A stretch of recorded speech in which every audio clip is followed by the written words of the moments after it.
Ever wonder why we prioritize maintenance here at Express Laundromat? Today, we're giving you an inside look at the cleaning practices that keep our machines running smoothly and your clothes fresher than ever. First up, we regularly clean the drain trough and lint filters.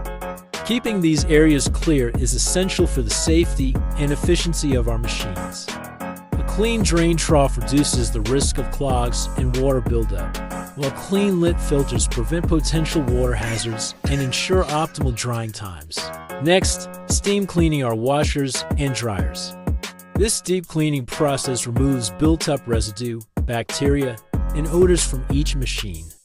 Not only does it improve the performance of the washers and dryers, but it also ensures your laundry stays fresh and clean, free from lingering smells or detergent residue. And don't forget the soap trays. We clean these regularly to prevent mold and detergent buildup. This keeps each wash cycle as effective as possible and prevents detergent from clogging up the system. At Express Laundromat, we're committed to providing a top-notch laundry experience by keeping our equipment in peak condition. Regular maintenance means cleaner clothes, better performance, and a safer environment for everyone.